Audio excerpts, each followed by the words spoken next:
And this is already our second Zoom meeting with Dr. Rony Berger. And I will let Rony introduce himself in a few minutes. I wanted to welcome Mesh Isaacson, our chairman, and I want to thank the Telfed staff and Telfed volunteers who are also with us this evening. Thank you very much for your hard work. You're dealing with so many challenges on so many fronts, and this is another excellent service to our community that you're putting together. So thank you very much to our Telfed staff and volunteers.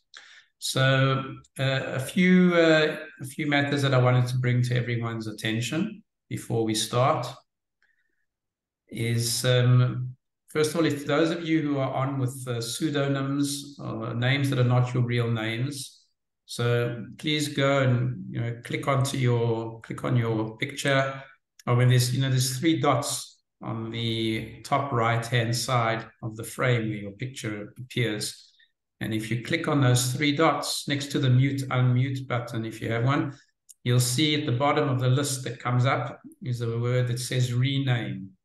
So we're asking everyone to please write the names that you registered with, because we need to know that the people that are on the call with us, on the Zoom call with us tonight, are indeed the people that registered. Since we are going to be unmuting, you're going to have a chance to talk and interact with Rony. So therefore, we need to know that the people that are with us tonight are the people that signed in.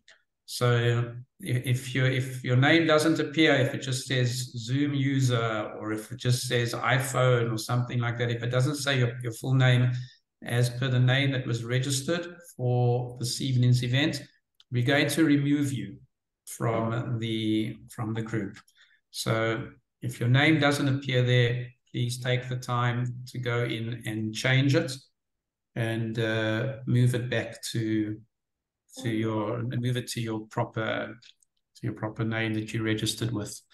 Those people also follow in the second session that Rony very kindly has given us of his expertise. If you'd like to know about individual or group support that we have, Telfed, together with volunteers, staff, and Get Help Israel.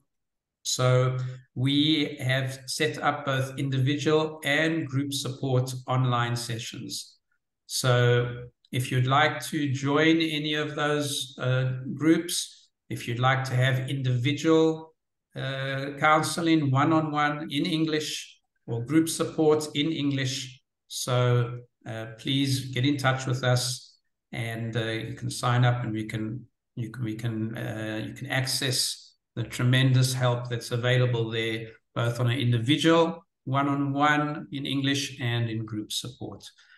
I'm going to be fielding questions in the chat, so please feel free to write whatever questions you have in the chat. I will present those questions to Rony as we move along through the evening. So there'll be time. Rony also will ask you to open microphones. Feel free to ask questions then, verbal questions. And if you don't want to ask them verbally, you're more than welcome to write them in the chat, and I will make sure that those questions are asked to Rony during the course of the presentation. Those of you who are families of soldiers that are serving in the army currently, please do not mention the names of the soldiers, and please do not mention where they are serving. This event tonight is recorded. It's going to be placed on the Telfed website, which means anyone can go in and listen to it. We don't want to be providing information to people that don't need to have that information. So please, no names of soldiers mentioned, and no places, not even general places where they serve in. You're certainly welcome to bring up any questions that are connected to the fact that you are a family of soldiers. Please don't mention any specifics, and don't give any details beyond your name. Right? That's enough. We have enough time. Rony very kindly has given extra time tonight, so we should have enough time, more time than our last session, for questions, to go through them thoroughly. So as I said, either orally or through the chat. And I think that just like in our last session with Rony, we all learned so much and gained so many important tools from him. I'm sure the same is going to be this evening. So what's left to me is to thank you all for joining us. Thank you to the Telfed staff and volunteers for making this possible. Thank you to Rony for once again coming, sharing with his knowledge. And we am sure after the session, we will come out calmer and stronger and ready for the future challenges. So thank you, Rony, and over to you. Thank you very much. Thank you, everybody. I will today, especially last time, we'll just chat about the structural feature that make people anxious, and I want to talk about that a little bit. You know that I'm supposed to talk about children, but I'll leave enough time to do that as well. And I'll try to not repeat myself, given the fact that many of you have been there before. Let me see, which am I bringing? Notice that I changed the name of my talk. Just a second. I hope you see it. Here we go. I call it Surviving at the Heart of the Storm. And again, I'm bringing my name and email in case you do want to speak to me privately, because they have things you need to talk. Few people did talk to me privately. So take my email, give you my non-university email, so it's sort of private. It's Berger, Rony, 2R in the middle, not I in the end, gmail.com, and there is a number if you want to. All right. Last time I didn't talk about my experience, so let me tell you a few things about what I do in the world. All right. So this is how I see life. I have the lenses of three things that I do. I'm a clinician. I'm in clinical psychology. I'm working with adult children, families, particularly those who had been in stressful and traumatic situation, not always related to sort of a national trauma, but also personal experience, car accident, sexual abuse, etc., etc. I led I'd say about 40 humanitarian delegation all over the world, starting from Oklahoma City back then, going through all the major disaster around, and providing resiliency program, which really were translated to 18 languages. So we have been there trying to help people around the world. The last is Ukraine, been there twice, and in Poland. Strangely enough, when I talked to them last 2 weeks ago, they sort of provided help, wanted to give help to me in Israel, which was really bizarre after a year of war there. We work with emergency preparedness, consulting government agencies, and working with emergency personnel to deal with burnout and compassion fatigue, what's called, secondary traumatization, not because you were there, but you hear people that tell you the stories. And I teach in Tel Aviv University and Stanford University, and also I do research. So this is the background that I'm going to talk. And I'm bringing it today simply because I'm going to talk sort of, I wouldn't say theoretical, but just give you a sense of where you were at. Okay. So I think I last time talked about the nature of the situation. I'm going to do it very brief again for those who came. I think there is a certain thing that really provide a different view to what's going on here. First of all, it's the sense that we are not protected. Many people are talking to me through the experiences, and in the orange, you see some of the quotation that people say, okay? And also the fact that it's uncertain. It's uncertain on many levels. It's uncertain what will happen. We don't know what exactly is going on, whether the North, front will be open, etc., etc. And this really provide a great deal of stress to people. And eventually I talk and I still say that the government is not really functioning the way it should, and really provide a lot of anxiety for people. To put it all together, and I did it very briefly, is we live in a sort of apocalyptic reality that is many people, even those who are not in the South, even those who don't have soldier in the front, experience anxiety, stress, and helplessness. And I'm going to talk a little bit about what we can do to help the general public and give specific things that we can do. I want to talk from a theoretical point of view, but to explain to you why we are dealing with continual traumatic stress and how it affects the body. Um, Essentially, we have a fantastic body that other mammals do not have. And that's one of the reasons that we are around and the dinosaurs are not around. The feature of that is called homeostasis. When we have a sympathetic nervous system that really prepare us to deal with threat, and it does it very effectively by secreting many hormones, this is going very well for a while. However, if the stress is going on and there is an allostatic load, there is a wear and tear of the body, and that accumulates when people are going through repeated and chronic stress. We are slowly starting to move in that direction. And the reason I know that is when we work with, families from Sderot and from the kibbutzim that were, evacuated to a hotel in the Dead Sea or in Eilat, we see already things starting to break down, not only psychologically, but also physically. In other words, the body start to give up. And one of the reasons that it gives us is we do have a fantastic autonomic nervous system. The right side, I'm not going to do a biological overview here, but I'm just going to tell you a few things. Because we have a great autonomic nervous system, not the brain, but the nervous, branches that go down our body, it really helps us to protect against threat. But we cannot hold threat for a long time. We cannot have, very fast breathing, dilation of the eyes, all of these things on the right side. We need to calm down eventually. And in order to do it, we have on the left side the parasympathetic nervous system, which calms us down. No creature can be constantly in extreme stress and functioning, okay? But this is not the end. What people don't know, perhaps they know this, is the following, that stress affects all system on our body. It doesn't affect only the nervous system and create all kind of stress-related disorder, for example, peptic ulcer, stuff of that nature, but it also affects our endocrine system and our immune system. This is really important to understand because eventually when people are going through allostatic load, the body will not function because many systems in our body cannot take it. The reason that I say it is we need to be aware and to do things to sort of offset this extreme stress, continuing stress. And this is what I wanted to focus on today, okay? Well, all of a sudden the Hebrew come to think this is called the window of tolerance. And the reason that I want to talk to you about that is I'll try to explain it in simple terms. See, when we are safe and we are engaging with people in our work, we are in the green part of it. And this is wonderful.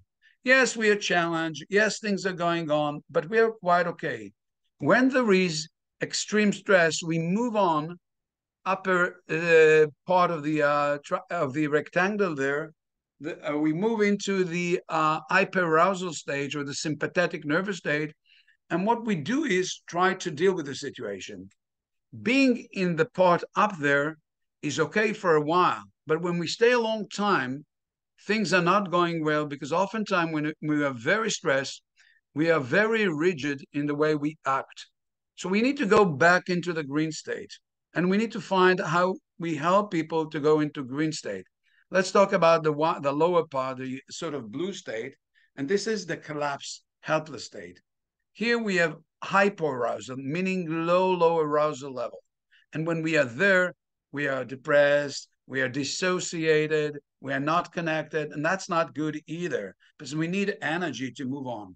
So to put it briefly, we need to be in the green state, and people that move into the lower depressed state are not in a good position, nor are people that move in a higher strand on the upper part of the place. Perhaps I can say it in a different way, more humane way, that will make more sense. Just imagine metaphorically that we're in a house and in a living room, sorry about the Hebrew, I didn't correct it. There is a living room, there is the roof, and there is a attic or the, what do you call martef? down below. The basement. Sort of lost my English in a second. The All right. basement. Yeah. And so most of the time we are here in the living room, hanging around, having fun and running, resting and digesting, having good time. Suppose there is stress coming out, and it could be any stressors. It doesn't have to be missiles from the Hamas. It could be our kids drive us crazy. You know, they don't want to listen, or it could be a car cutting us in the road. We move into the upper part of the house, and you see there the smoke detector. This is called the amygdala. Amygdala is a part in the brain, middle brain, that really is a threat detector. It tells us that there is a danger, and it moves us to act upon it. The body is smart. And so when we are up in the attic and we are there, we are very, very stressed. And there is the fight and flight response. It's good when there is a threat, but it's not good when the threat is continual, because then the freedom to act is limited. There's certain things that we can do there. So we need to go eventually into the living room. So we need to find ways by which to calm down and move back here into the living room, you see? And this is what I work with people. I try to get them to move back into normal, sort of relaxed state, relatively speaking. The problem becomes when the stress go on and on and on. For example, if you were down in the kibbutz and you were in the mamad, in the shelter, and there were the terrorists running around the house, ransacking all the house, threatening to get in, this is an extreme stress. And when there is an extreme stress, you move down below. And down below is a place where you actually are sort of freezing and you are in a very low energy level. This is the, this is the hyperarousal, feeling very down, depressed, sometimes not connected to reality, you see? This is a place, the green place in the house, you know, if we are there, it's very hard to get back, even if a threat goes away. So the point that I'm trying to make, we need to move the entire public into the living room, metaphorically, instead of being either up in the roof or the attic or down below, okay? So this is biologically how we try to move people. I just wanted to briefly explain how it works and move on to other things. Okay. Now, basically, people who develop symptoms because of trauma, you know, we often call it PTSD or something of that nature. When the threat is there, it's adaptive. And it's adaptive because we need to deal with a potential threat. You see, when our body moves into action, it does it in order to protect ourselves. When is it a problem? It is a problem when the threat no longer exists and we still have symptoms. The symptom remains, and then we have a disorder, because essentially the symptoms are false alarm. We don't have to be alarmed anymore. It's over. But some people will get stuck as if the threat is still there. That is essentially, in sort of human terms, rather than professional terms, PTSD, post-traumatic stress disorder, okay? We are alarmed where we don't have to be alarmed. Now, it's irrelevant to this stage because there is still an alarm, there is still a threat. Yes, it's not as worse as it was down on Saturday in the South, but it's still ongoing, okay? So people who are exposed to continuous stress will develop anxiety, despair, long-term, I mean, somatization, social withdrawal, attention and concentration difficulties, particularly kids, regressive behavior, again, kids, and also if it goes on and exacerbate emotion regulation issues. Emotion regulation is the way we deal with strong emotion. Can we calm ourselves and act logically, or we are really impulsive? Panic attack, which is really extreme anxiety, depression, and difficulties of functioning. I'm not suggesting that all of you will develop that, but I'm saying that ongoing stress really gets us to move there. From a professional side, although you don't have to know it, if somebody have a PTSD, post-traumatic stress disorder, we actually help them go back in their mind to the threat under optimal condition and get them to not act that way. But in continuous stress, when it's going on, we need to give people other tools: stabilization, relaxation, and functioning well on a daily basis. That's the difference between the two things. So most of you, I would assume, do not have post-traumatic stress disorder, nor are the soldier having it. However, we need to do something when they come back, and I'll talk about it later on. Okay, I move fast because I want to move into practical thing. I didn't want to take all the time to talk about, functioning. Let me just explain to you how we progress with symptoms as stress goes on. All right? If I'm going to be too professional, let me know and stop me. Let's start with a few days.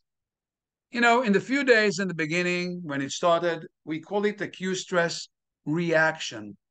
An acute stress reaction, we would assume that about 70 to 85% of all population that are under that kind of stress respond with anxiety, nervousness, some mild flashback to what happened, sleeping problem, and some avoidance. They stay at home.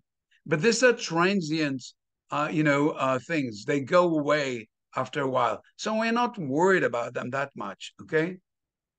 If we wait into the first month, between 2 days and 4 weeks, which we are now in that stage, with what happened in the South and on going on in the war, we call it acute stress disorder. Now, it's not that all of us will have a disorder, but potentially people can have it. How many of those who had a transient responses? We would assume about, that's too high. I would say 25%. And we'll talk about who are more susceptible and vulnerable to start to have a really strong responses. Intrusion of flashbacks and nightmares of that kind, anxiety, avoidance, and very high hyperarousal. That is very tense most of the time. We move to the next level after 4 weeks. If the stress is going on and people develop symptom, this is what we call post-traumatic stress disorder or PTSD. And PTSD are even stronger symptom, and we would assume it's about 10% of the folks that had acute stress disorder will go on to develop PTSD. And those folks we really need to treat, because if we don't treat them, the functioning will go down significantly. And they have intrusion, they have numbing or sense that they don't have feeling, they have avoidance, mood swings, outburst, and startle response. Startle response are, responses when they hear voice, they jump, etc., etc. Okay? So I'm just giving you the progress of what we might see in the future, professionals, and I'm not suggesting that all of you will have any of those. If it goes on and on, just a second, we'll have chronic stress. Okay, now chronic PTSD, I mean. And so what I want to talk and what I want to prevent is the first type of responses, the acute stress reactions, and then the way to prevent people from moving into acute stress disorder. I'm opening stuff and see if I overwhelmed you already. Was that clear, that the way I described it? Now, I know that I moved very fast because what I essentially want to do, guys, is to get you out of it by giving you practical things. So this is very theoretical, and I wanted you to know how it developed, and now I'm going to move into actions, okay? So what do we do to prevent it? How can we prevent the transient acute stress responses that they would not move to a disorder? A disorder is symptoms and lack of functioning. We don't want that, okay? So let's see what we do. Okay, just a second. Okay, let me say a few words about who is susceptible when they experience stress of that nature to develop real problems. There are, before traumatic event, different things that may highlight the potential for those to be stuck in symptoms that will develop into disorder. Now, you're not professional, but still I want you to have sort of your eyes, on a potential problem that will be ongoing. So we think that before the event, those things we cannot change because they happened before. Attachment problem, attachment is problem. Parents and children when parents were not available, were neglectful, abusive. We think that people have a potential when they find when they encounter a traumatic event to be stuck. Unprocessed traumas of the past, people that experience other traumas will be more susceptible to develop symptoms. Psychological and behavior problem can highlight the potential to be stuck. And family trauma, international transmission. We think that, for example, second-generation Holocaust survivors are more potentially susceptible. Those are the things that we cannot touch, and we don't have much to do except to be aware that they're there. The thing that we can change, particularly professional, are the during and after traumatic event. So there are some acute reaction. Whoops. What happened? Okay. You're there. So there are some acute reaction. If they remain during the time and intensify in time, that is a problem. Let me give you an example. Suppose you have someone that you know that tell you they are not sleeping well. They have nightmares. They have anxiety and panic reaction. And while it was in the beginning, on a certain level and a certain intensity, it doesn't change or even intensify. That is a red light. So a red flag that we need to be aware of. Other things are very strong physical reaction. People who are fainting, people who have high heart rate. Those are the people that go on to be very, very uptight. They don't go down.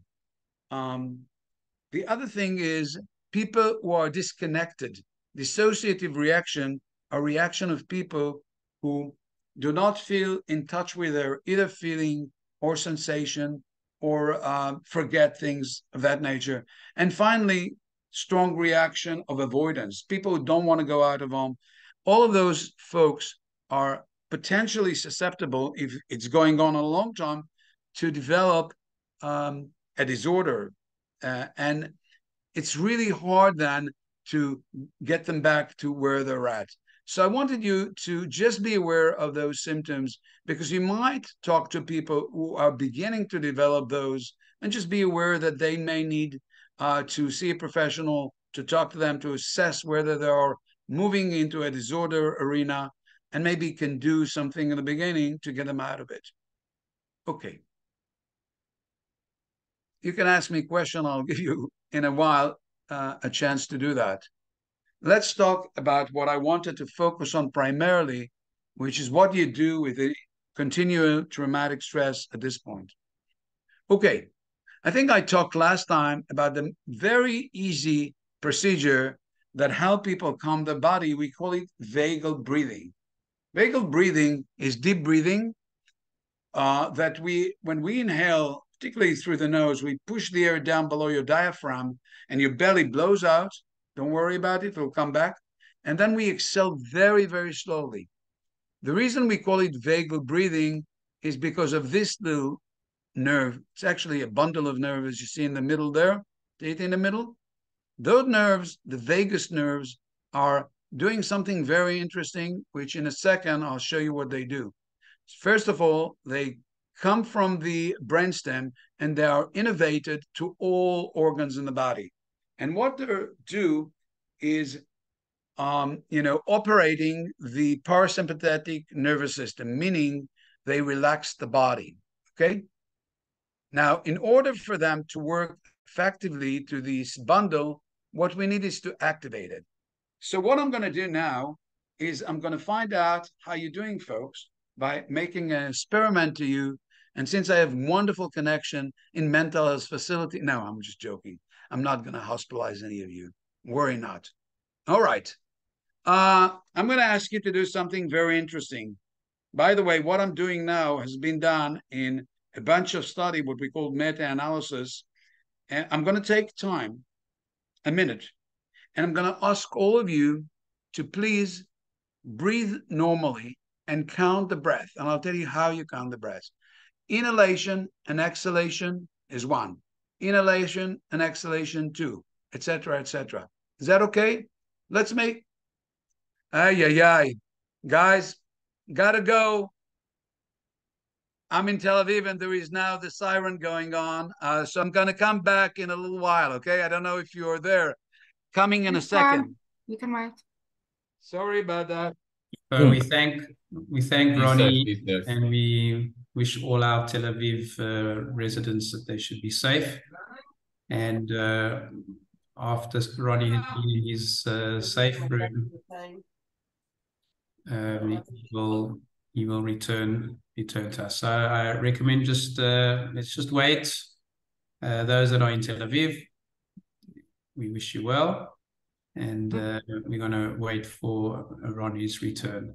While we're waiting, I'd like to just turn to our chairman, Mesh Isaacson. Mesh is here with us this evening, and I'll ask him to say a few words of welcome to everybody, and I hand over to him. Thank you, Mesh.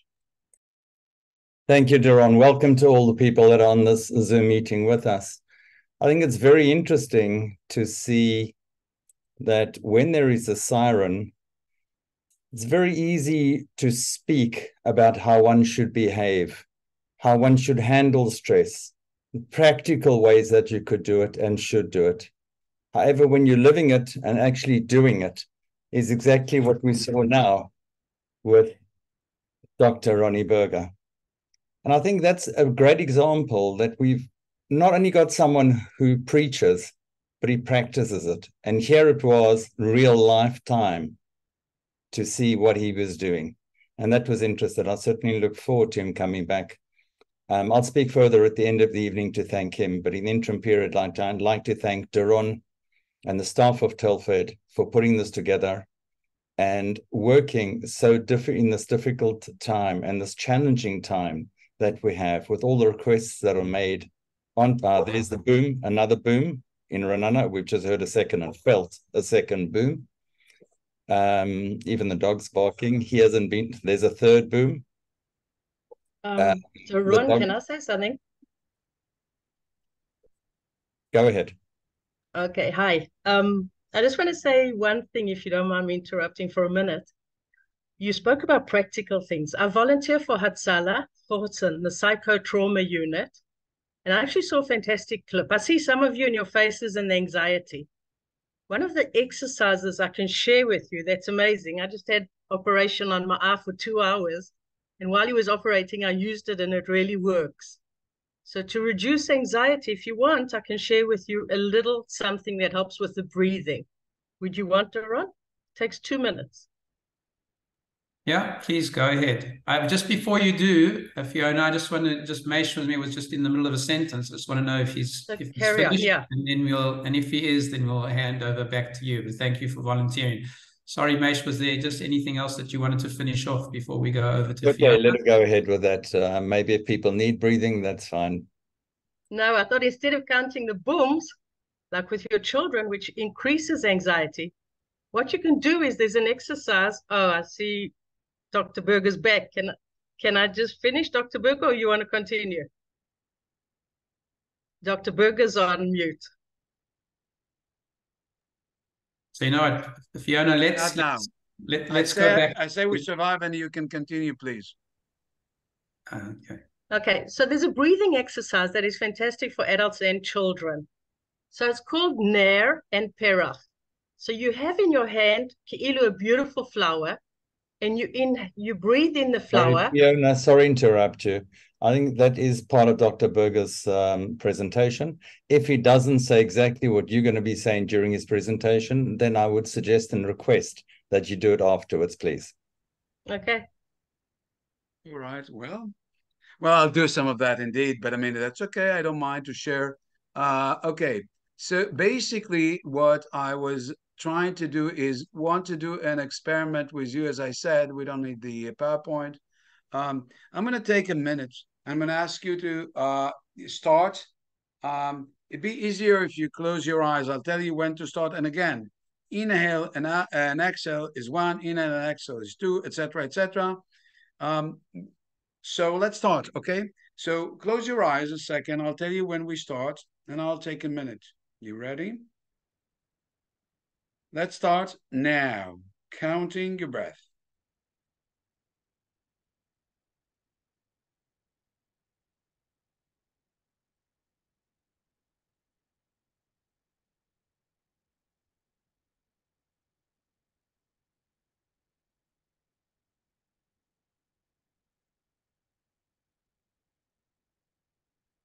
Continue to count.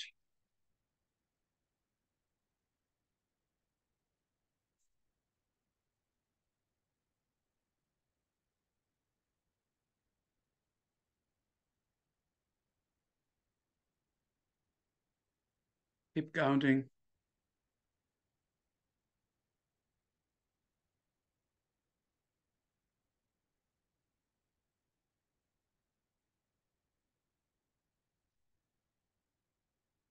A little bit more.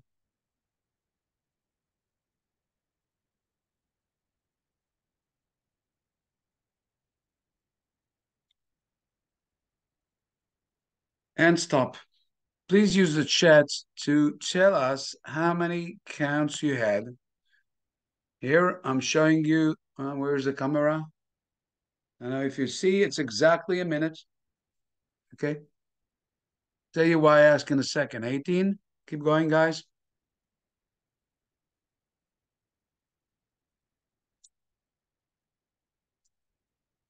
Ay, ay, ay. Okay. 0, it's if somebody who had 0 didn't breathe, it's a problem, you know, you're not going to survive. It was a mistake, I suppose. All right, guys. Now, meta-analysis show us in order to activate the vagus system, we need about, ideally, optimally, between 5 and 6 breaths per minute. You know what happened to you if you breath more than 10? You're not breathing correctly, and you're really in a stressful situation mildly. Those of you had more than 20, you really do not use the system well. So what I suggest, 5 to 6 indeed. For some of you had 5 to 6, it's okay. Also below 10, it's fine. So what you need is to slow down your breath. And let me show you how you do it optimally. And then, since Fiona talked about children, I'll talk about children too, if you don't mind. And maybe I'll leave you the space to talk about children. Here is the experiment. So what you do essentially, you see the thing? You inhale. I suggest you land through your nose. You can inhale through your mouth, but the dilemma when you inhale through your mouth, it's sort of a big place, and you can take too much oxygen. You can oxygenate your brain, and you'll feel a little bit dizzy. So what I suggest, you take it through the nose. By the way, if we're talking about too much oxygen, if you have an anxiety attack, let me show you how it looks. It looks like this. And you inhale a great deal of air in and oxygenate your brain, you'll feel as if you are about to faint or fall down. In order to deal with that well, what you do is, if you don't have a bag, you know, you take your 2 hands and you breathe the, what you breath out, the CO2, and you breathe back the thing, and then you delete the amount of oxygen to your brain, and you slowly get to calm down. Let's get back to the thing. All right, so the best way is to inhale through your nose, and then you really, when it goes down below your diaphragm, your belly expands. What you need is to hold it for a second or two, not more. And the most important part is the exhalation. The exhalation should be very, very long exhalation. Sort of empty all the content of the oxygen into that you breath out, you know. So it's a long, long exhalation. And when you slow down, it will begin to calm down your body. It doesn't, you know, change the fact that your mind may produce scenes that are horrific and that you be anxious, but it really slow down the way in which your body operates to give you a better sense of where you're at. So vagal breathing in children, sorry for the M. Okay, first one is to count. You inhale and you exhale, and the children raise their fingers and go 1, 2, etc., etc. Second procedure, you can have a vein fan. You ask the kids to breathe, to take the air and move the vein slowly when it goes on. Now it's the flower and the candle, Fiona. Yes, you have a candle, flower with the best smelly, beautiful flower in the right hand, and a candle in the left hand, and you take in the air from the flower and don't, just blow the flame. Don't get it down. And you see classes that kids are standing when they see me and go. And then if they do it well, we tell them you have a field full of flour, and then there is birthday, cake with a lot of candles, and do it more. They do another one that we call it the mountain and the valley. Again, it's young kids, by the way. Say up to, I don't think you want adolescent to do that. They would laugh at you and won't do anything. Adolescent can do what we do. Put one hand on the chest, another one on the belly, and move the belly out. Okay, the mountain and the valley, you bring your hand up and you go all the way up, you hold it, and then you go down. And kids go, as they see me, they go, etc., etc. So the mountain and the valley, those are some sort of nice way to teach young kids how to vaguely breathe. Let's move on to other things, muscular relaxation. Essentially, there is a reflex in the body that when you tense a muscle and you flex it, the tonus of the muscle is lower than when you started. So essentially, you can go different muscle groups and tense them and flex them. Important to know that when you flex muscle, it's double the time. So if you tense it for, say, the bicep to the count of 3, 1, 2, 3, when you relax it, it's double the time to 6. That makes sense?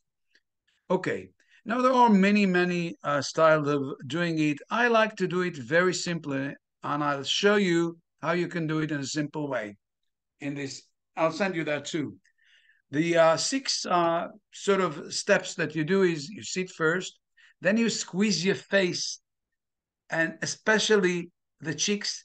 You squeeze it like this, and then you really relax it. Then you can do the chin, the sort of aggressive move. You go outside and you go at the neck. That's very important, the neck. And then you slow down. Then you move to the next step. When you do the hands, squeeze your hands and arms, front, and then you really relax them. Open the fingers. The next step is an important one. It's the shoulder and neck. What you do is bring your shoulder up, squeeze it hard, and then you very slowly let your shoulder relax. Then you go to the feet. You go with the feet out. When you turn the toes away from you, you can squeeze the bottom of your feet. And when you go the other way, the toes toward the head, you squeeze the calves. Okay, so you can do it, and then you relax. So that's a nice way to relax the body. The reason we do it is when we're very tense, different muscle groups become very tight, and they send a message to the brain that we are not calm. And so we reverse it by calming the body physically and then letting the brain know that we are okay. Okay, so we talked about muscle relaxation. The next one is my favorite. And this one I'll take, if you don't mind, about 5 or 6 minutes to do it with you. Instead of telling you what it is, I'm going to do it with you. Is that okay? We do a wonderful thing. By the way, this is something, now I didn't tell you that I work with the people who were evacuated for Be'eri, the worst hit kibbutz. Think about 25% of the people died or were kidnapped. And the other one, and also with a Nova party, the party where about 250 kids were killed by the terrorists. So a lot of time people tell me, listen, Rony, I cannot really sleep. Whenever I relax, a lot of thoughts come to my mind. And so this thing that I'm going to do with you now is a way to calm the brain. If we calm the body, this will be another way to calm the brain. And if you don't mind, I'll do something for you. That is to record the practice, and I'll send the recording to you so you can do it with the phone every night before you sleep or whenever you feel a little tense. Do you want me to do that? Is that okay? Yeah?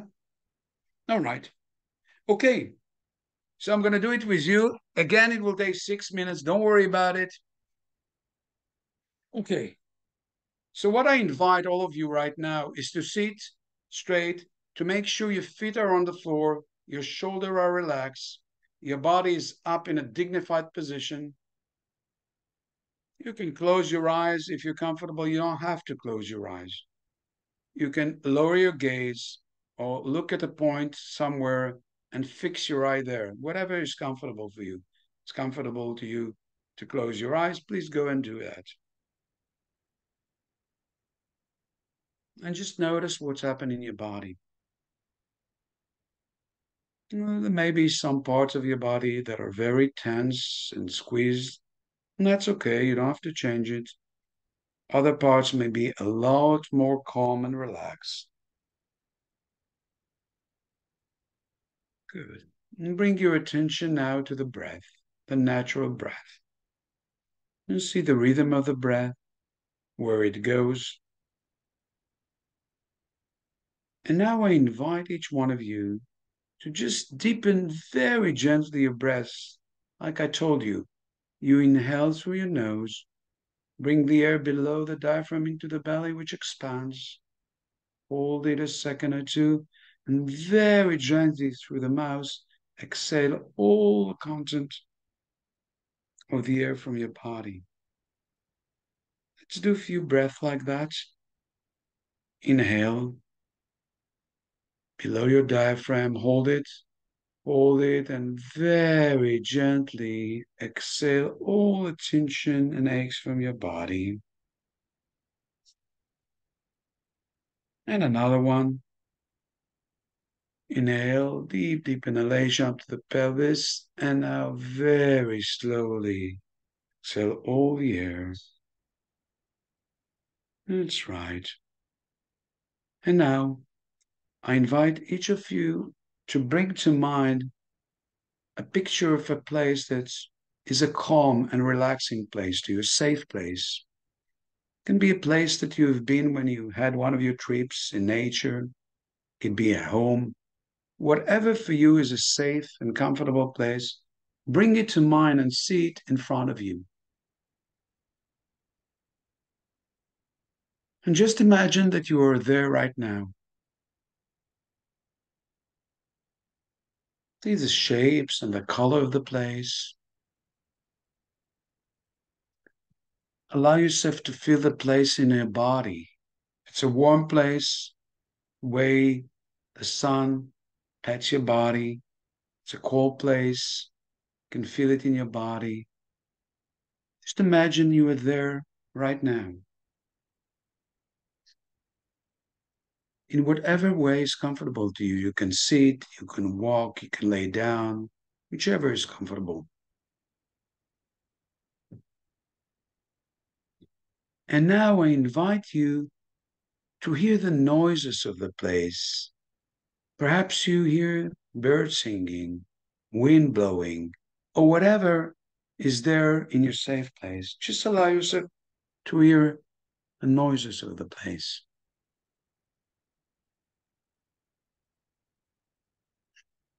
Good. And if you notice, you can even bring to mind the odor of the place, the smells of the place, whatever it is, the earth, trees, flowers, cooking, wherever you're at in your safe place, allow to bring in mind the smells of the place.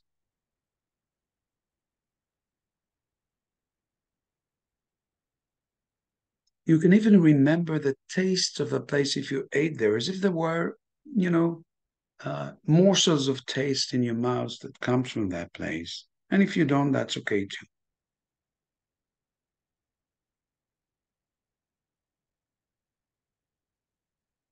And just see yourself there, and you can bring into the safe place people that you care for and that you feel safe with. Could be members of your family, friends, whoever you want to bring into that safe place of yours, bring them now and be with them. Just enjoy the company, enjoy the calm and relaxed place.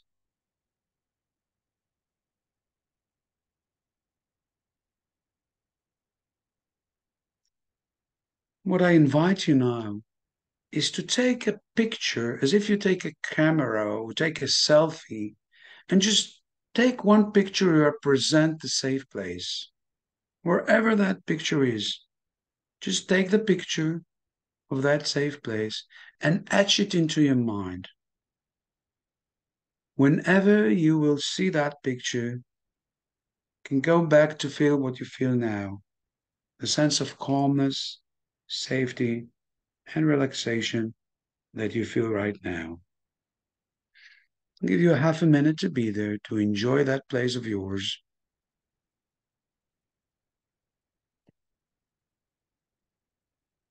And I'm gonna ring the gong, and when the voice will fade out, only then, without hurrying, you can come back to the here and now and open your eyes.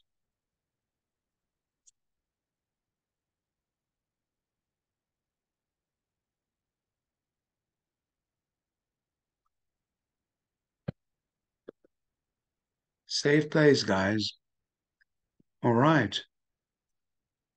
So this is what you can do. I instruct parents sometimes to work with the children before they sleep if they're anxious, to just have them imagine a nice place and think about it, see it. You notice that I put all the senses into this in order to sort of make it more real. Okay? We're back to some of our relaxing strategies. We talk about a safe place. This is a safe place. And again, using all the senses to get it and etching it, anchoring to the mind this picture. Okay, well, we've been there. Let's go to mindfulness. Now, some people practice meditation, mindfulness. Mindfulness could be helpful, but if you're very anxious, if you experience very traumatic event, sometimes it can flood you with feeling. So what I suggest to people is to do something very simple, and I do it a lot of time with people who are very anxious who call me, or hotlines that have people call them very anxious. I call it the three object. Let me see if I have it. Here it is, the three object.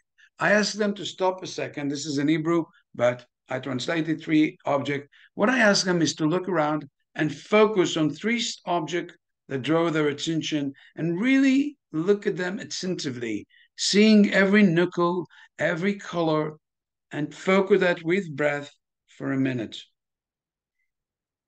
And then look around and take another object and focus on that. And then another object. What it does actually is a sort of a mindfulness practice because it's put the people in the here and now instead of focusing on what might happen. There's a lot of time people say, oh my God, I hear these voices, they're coming, blah, blah, blah, blah, blah, blah. So you want to get them to do it, to fix their attention into the here and now. With kids, we play games. How many of you can find, let's see if you see different shapes, let's say triangle, let's say, sort of round things or color thing, etc., etc. You just play with that in order to put the people in the real now. We do it in the mamad, into the shelter, when people are like running and anxious. What's happened? What happened? We just look around, seeing things. How many people can see yellow things around, etc.? Okay, so that is the mindfulness practice. And the last thing that I'm going to talk about is being active. Now, being active is extremely important because there are two reasons to do it. First of all, your body is tense, so you want to be active. Whether you do exercises, whatever it is, running, walking, yoga, you name it, it's good and it's helpful. But also you can be active in a meaningful way. Packaging things for the soldier, helping the elderly, etc. Those things are also meaningful. So I recommend those, 5 basic practices in order to get you out of the stagnation and the continual stress. Okay. Okay. Now, I'm going to take half an hour just for question. I can talk a lot about how you sort of help kids to understand what's happening. That's one group of questions that you can ask. And let me bring those who have soldier, some of the questions that I have been talking. I follow about 350 families, not all together, in groups of elite soldier that have been in the front and now they're in Gaza, actually, to a very worrying parents. And they ask me how to support their kids. And I'm going to answer that. or they ask me question how to deal with their feeling. They know that they've been through a lot, seeing all the atrocities, what to do with that. And then how to do. Now, some of your soldier can come to what we call refreshing break, because they're preparing to go in. They went back, and people don't know what to do in this period. How do they talk to the kids? What do they say to them? So those are some questions. How to communicate what happened to them at home when the kids ask them how things are going at home. What do they say? How do they, do they share their anxiety? Do they talk about other things? Okay. And how to identify signs that the kids are beginning to have post-traumatic symptoms that might eventually solidify and create a disorder, what to do with this. So this is some of the question I get from families. But you can ask me any questions. I'm open now to talk after I gave you some of the tools. I can talk about kids and what to say to kids, how to say to kids. This is really very common when I work with a lot of a group of people who ask me, parents that ask me about the kids. Okay, let's start. Please use the chat, or if you want to open your mics, feel free to do that. And I'll try to answer as much as I can. Okay. So, Rony, we have the first question from Kim. How do we support our soldiers in the trauma of losing friends in battle? And how do we process the heavy emotions of being at Be'eri and Kfar Aza in the aftermath of the 7th of October? Our soldiers witnessed those terrible scenes. How do we help them? How do we support them? Well, those soldiers who have been there in the first days are probably now either prepared or in Gaza, so we can't support them, nor if they were back home, I would suggest you do anything at this point, because what we know about these horrific scenes is that it takes time for people to talk about them. In fact, if they need to go back and fight, it's the last thing you want to do is help them process it. It's too premature to do that. And what's interesting is people intuitively, the soldiers themselves know it, and very often don't share it with their parents or say everything is fine, rather than talk about what they experience. Occasionally, they would begin to share, but I would suggest, if that's the situation, to not sort of open it too much, to just listen and support them and say things like, it must have been horrible to hear it, but not to say, so what do you feel? So how do you deal with that? Do you sleep at night? All these things will come later on. I wouldn't suggest at this point to open it up. When they come back, after everything will calm down and they have time to process it, there are two things that I would suggest. One thing, I do hope that the Army, and in fact, I do know that the Army have a Kaban, which is a mental health professional attached to almost every unit. But maybe not all of them. And that I say that because I've heard that many have it and some do not. And when they come, they will process it within the unit. It's really very important that the processing will be done in a group, because they can normalize the reaction in a group better than they do it individually or with you. And secondly, there is a commonality of faith that is important to bring on. So that is what happened. However, if they do it, I don't know if they do it few times, they should be done few times, the psychological debriefing, but if they don't do it few times and kids develop, I say kids, but they're adults, develop, some symptoms such as, the worst symptoms are the intuitive phenomena. That is, some things or something from the past are entering into the here and now. It could be flashback, it could be nightmares, it could be that they hear voices and sort of react as if something is going on. This idea is essentially to suggest that something that happened to them in the memory is stuck there, and they can't process it and move it to long-term memory. There are certain techniques that we use, and here I really recommend very, very specialized trauma workers who know how to do it. Not every psychologist know how to work with very traumatized people. But again, I don't want you to jump to conclusion. And if kids do not sleep at night when they come back, or sometimes have a strong anxiety reaction, hear noises and have a startle response, jump, that doesn't suggest that they are having a disorder. It only suggests that there's some memories that are stuck with them. What we want is to support them.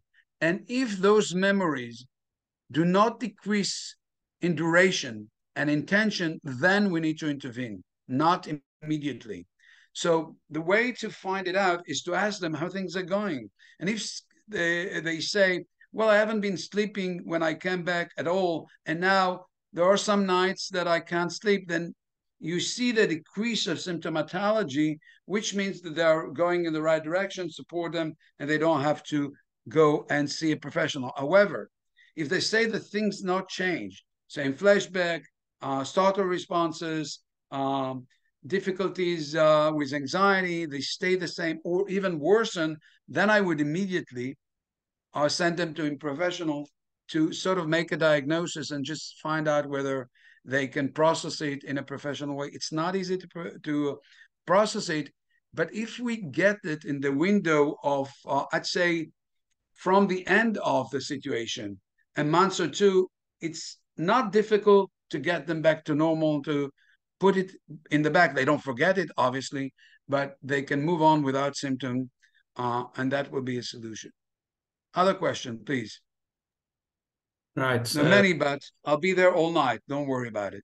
So our next question is that parents or grandparents, when we meet with our kids or when we talk to them and they're on the front line, how do we, in that conversation, how do we handle our own anxiety? How do we stay positive in that interaction with our kids and don't show our anxiety to them?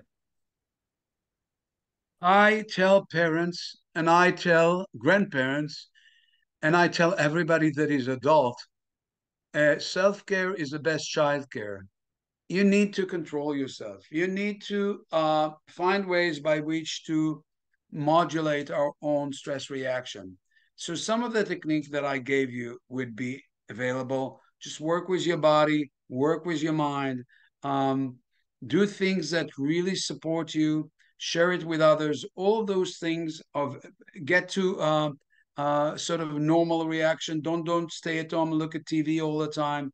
All these things you need to do before you talk to your soldiers, because if you are anxious, they're very sensitive and will pick it up, and it won't make them feel good that you're anxious. So that's the first line of action, I would say.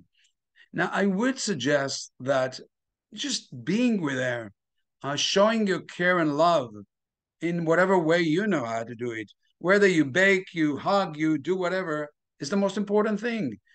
Kids need to know that the parents and grandparents are there and functioning well. So the messages that you need to give them is that, yes, things are not simple. We are all in the back worrying about you, it's true.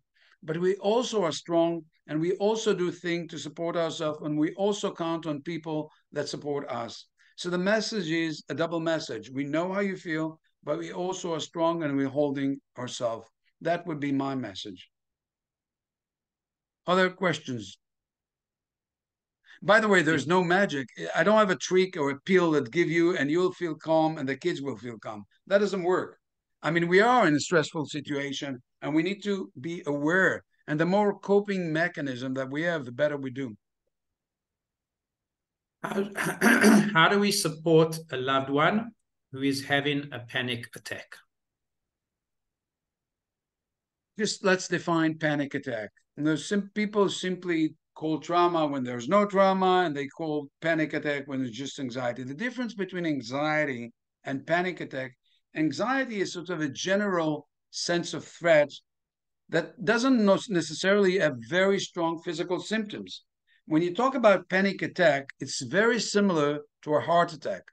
Breathing is very fast. Oftentimes you have sort of shooting pain, very similar. And what we know is that many people with panic attack end up in a emergency room because they think they have a heart attack. It's the feeling that your heart pumps out of your body. And as I say, on a physical level, you need to breathe your, what you breathe out. That's one level. Secondly, you need to ground yourself. You need to sit or feel the ground. And thirdly, you need to work with your cognition. That is the way you think about things. And again, if you think something terrible happened, let's check reality and see what's happened before we go and jump into conclusion. Oftentimes, people get into a panic attack when they have a script, a very horrific script that the terrorists are coming, bomb will falling on our house, things of that nature. And we always have to tell them, just yes, there is threat. Yes, there is danger. Yes, anxiety is there, but we are not falling apart, and we can handle things. And the army is there to protect ourselves. I'll give you an example, which is to me sort of moving into the overprotection and over fear of people. I live in Tel Aviv, and there are some people who created a group here and wanted, to get a security company that will patrol the street here with guns. Well, I asked them why. Well, they say, who knows? Maybe Arabs will come and attack us. I understand the fear. I'm not ridicule them, but to me, it's over security. I don't think that terrorists will come into the main street in Tel Aviv. I mean, there's so many security and army around that I think we need to have a perspective and not sort of put down the fear of people. I respect that. I understand that it's sort of infiltrating the sense of lack of security, but don't jump to conclusion and immediately think that we're not going to survive or things will be horrible. So I think that we need to sort of bring to mind, like I gave you the safe place, just remind us of where we're at, and that the fact that the country is not falling apart, there's a lot of problems, I notice, but still we can really make it work. It will take time, and so on. And I'm not saying it just as a phrase. I really believe in that. It will take time, and we'll overcome that. But in the meantime, we need to acknowledge that anxiety will be there, threat will be there, but it's not sort of the end of the world right now. Any other questions? What does one do if sounds that sound similar to sirens make one go cold? What advice do you have for someone who reacts that way to sounds that are not the siren, but similar to the siren? First of all, one of the reasons that smell and voice are very, very, we are very sensitive Homo sapiens, is because when we were in the jungle, those of you who think that we are only 6,000 years around here, I respect you, but the fact of the matter is that empirically, we think we are 200 million years ago. We were in the jungles, some of us, ancestors, and we are very sensitive to smell and to voices, because back there, when there are tigers and other predators, those are the signs of danger or threat that we had. And it's very interesting because I work sometimes with Zaka. Zaka is the body handlers. And they tell me, for example, that for months, when they sort of handle bodies, they cannot eat meat. Why? Because smell is extremely, extremely sensitive thing. That when you have it, it's highlight the alarm system in the body, and therefore it's hard to get rid of it. It's really a sign. So to the question, I would suggest that, first of all, it's not the end of the world if people get scared by, a siren that is not an official siren. I talk to the people in Sderot, and even if they go to Switzerland and they hear in a supermarket, something calling, they duck. They duck because the body is used to that. It doesn't mean that they're traumatic. It doesn't mean they're post-traumatic. It only means they're sensitive. Okay, so you can calm yourself down. And one way to deal with that, if it's really a problem, is to, hear some different voices and habituate people to different voices that they can really differentiate between a real siren and things of that nature. I don't know that it's a major problem. Frozen, by the way, irrespective of what's the signal or cue, is an issue that the person need to be active. And people who are frozen usually are really more susceptible to develop disorders in general, Okay. So I would say you need to activate them, and you need to give them tasks, and you need to move them around as much as possible. Okay. Other questions? The soldiers that are at the front line, they don't have their cell phones with them. We're out of contact. We don't hear what's happening. We just hear things on the news, bad things that are happening. How do we lower that natural feeling of anxiety, because we cannot check in with our loved ones to see what's happening with them? Yeah, that's a problem.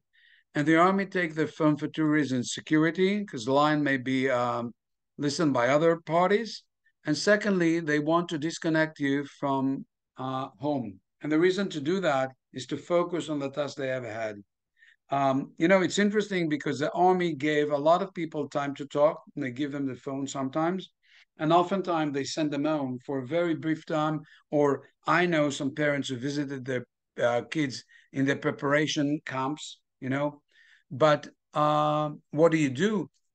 I think you think about the good time that you spent with your kid. You can look at picture that you had. You can just imagine they're coming home and you are hugging them. I really relate to that. If I had the kids in the front, I have a kid in the army, sitting with the generals, but not down in the front. If you have a kid in the front, it's very hard. It's very hard if you don't know what they feel, where they're at, but we wouldn't know.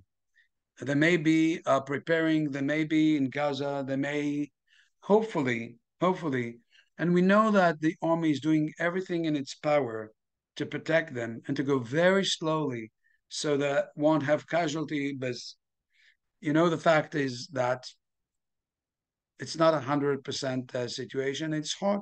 It's hard to deal with that. I'd say share it with talk to people. The families of elite units, which probably on the front, connect together and they talk to each other. I think a support group is really, really very important as well. You can pray if you believe in prayer. That's of course it's okay. I don't have nothing against prayer. If it works for you, by all means. The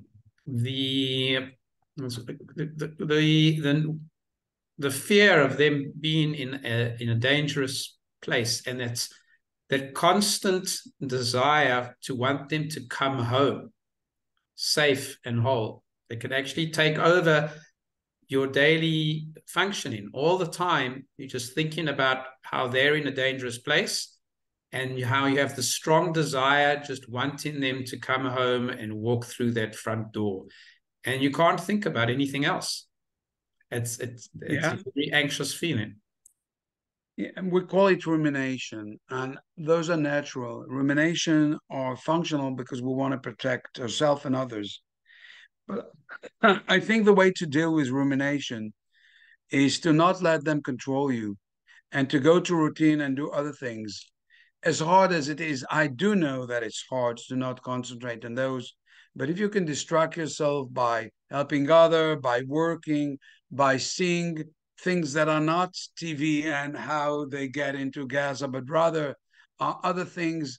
I know that it's hard to look at movies today, certainly not happy movies. It's hard to see it, but you need to distract yourself and you need to be with people and talk to people, to be alone and to constantly wonder where they're at and to think what they do and to start to allow yourself to have all these negative things will drive you crazy, so to speak. And so I suggest distraction and doing things would be the best way to encounter that. But I do realize that I have limited answer, and I have limited answer because it's not easy. It's not easy to have soldiers who are now in Gaza. I'd be concerned as well. But you need to practice the routine. You cannot sit and think constantly about it because it won't help them certainly, and it drives you crazy. Comments from Rina and Chaim to say that those people who do believe in the power of prayer and the power of saying psalms, and those that do believe in God, that from their perspective as religious people, they've found that saying psalms and praying fervently and connecting to God for those who believe in God has been a great help for them. So they were sharing their feelings with us from the religious perspective. Next question. Go. The next question is, how do we support staff at work? Each person has their own situation that they're dealing with, but we still need to work together. We still need to be productive together. How do we support one another in the workplace? The first thing I think that aside of talking and about allowing people to express themselves, I really think the best way is to sort of get yourself into the work itself. Now, I know that it's hard, but, you know, routine is an extremely important thing to do. Of course, you can get them a chance to ask them what they're doing and how they're feeling and share the feeling and be empathized with them. All of those are really important too.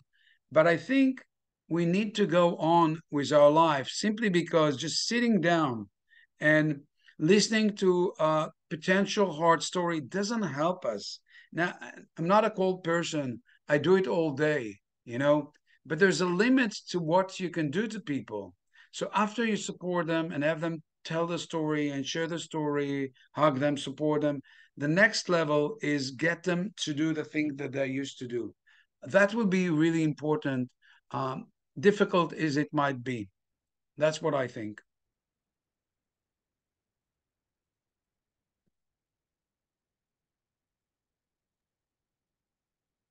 Okay, I think we've gone through all the questions in the chat. So are there other questions that people would like to ask? I'd like to If there say aren't, something. yeah, go ahead, please. Sorry. First of all, I wanted to thank you very much. It was so nice and organized. My name is Aliza Levtzion, and we live in Kochav Shachar. I'm a special ed teacher, and I wanted to learn more of how to help my students. The ideas that you gave were really, really fantastic. There was one thing that I was learning in a shiur that I heard, that the word pachad, if you switch it around, it's dachaf. And that falls into the whole category of the last thing that you'd said, the fifth example, that we need to get ourselves moving, and moving, like you said, into routine, and all these things are what really helps us to focus on what we can be in control of. So thank you very, very much. Since you work with children, I'll say a few words. I think we need to legitimize their fear. Sometimes parents say, well, what are you afraid of? You're safe. You're not down in the south. No, we need to legitimize the feeling. And in fact, we need to even express our own feeling so as to model what they need to do. Any feeling that they express, frustration, anger, fear, are very useful to express it. If you hold it within yourself, it doesn't help you, you know. So I think that is important, and also important to go back to school and do, to the extent you're safe, that is, to do the things you can. It's hard sometimes, but that's helpful. And also, when we are with our kids and our family, it's a wonderful way to unite the family and to do things together, fun things together, eat together. If you're religious, pray together. You know, practice some of these things that I say, the mindfulness, the breathing together before sleep. I hear a lot of parents share that with feeling, talk about the fun that they're going to have. All these things make them really more efficient and competent, and show the kids that they can do it. The other thing that I say sometimes to parents, you know, kids are very have very good coping strategies. And when you see them share with their friends or do something, go and tell them, this is wonderful that you're doing it. I see that you are self-efficient. That's great. Keep doing it. You know, just allow them to know that they are coping, and to know that is useful as well. So, Alyssa, I really hope that you can help your students. You know, I don't want to do it, but I am in an NGO. All of this are volunteer. And I do want to share with you one slide. I'll send it to you because we do need some support. Ooh, this is in Hebrew. Give me a second. See that one? So it's called the Center for Compassion and Mindful Education. Apropos, we do work in kindergarten. We do work with the kids. Now we go to Be'eri down and help the kindergarten that volunteer. So if you can help us, that's wonderful. If you can't, that's okay too. Again, none of us are doing it for money. We're doing it only to help the people. We do it to best people and give them different tools, psychological tools. So if you can do it, wonderful. If you can't, that's okay too. Any other question, guys? I want to thank Dr. Rony so much for once again sharing of his knowledge and of his expertise. One of the requests, Rony, was if you could put up the slide again that showed the relaxation techniques. Just while we finishing off, some people wanted to copy. You know, Doron, what I can do, which will be even more helpful, is if I sort of send one of you, but you have the addresses of people? Sure, we do. We have everyone who signed So up. I can send Michelle. Michelle, is that her name? Yes, Michelle Nathan. Mm-hmm. Okay, so I can send Michelle Nathan. I have her email and WhatsApp. I can send her the you know. And by the way, Alisa, there's a lot of tips for teachers there. It's in Hebrew, and you can take it from there if you want. But I didn't translate it to English, although I do something internationally. So I'll send you, Jaron, the PowerPoint, and you can share it to anybody that wants. We will, and as we said in the beginning, we taped the session. You'll be able to watch all parts of it. You can look at all the slides. It's all going to be on the Telfed website. So you just have to really, tomorrow we'll upload it and it'll be on the Telfed website. So you'll be able to view it again and look at the parts of the session and once again be able to tap into Ronnie's wisdom. And I want to point out to remind everybody that we have a full-time social worker at Telfed who can also put you in touch with mental health experts if anybody needs. We have individual and group sessions on Zoom in English with mental health specialists, and that's through Get Help Israel. We have a full-time Klita advisor who's helping the new Olim. For those of you who are new Olim, please be in touch with us if you have any specific issues. Our employment advisor is working with those people whose jobs have been threatened because of the current situation. Michelle Nathan, who many of you are in touch with for this evening's event, she's there to sign you up and to make sure that you're kept updated with the events that we're having and to sign you up for the individual and the group therapies. The Telfed scholarships. You know, we're all thinking about, we're in the war, but please God, soon our students will be able to go back to university and be able to start their academic year. We hope that that will be sooner or later. Remember that the Telfed scholarships are available, and we encourage people to apply for them if you're going to be studying at university.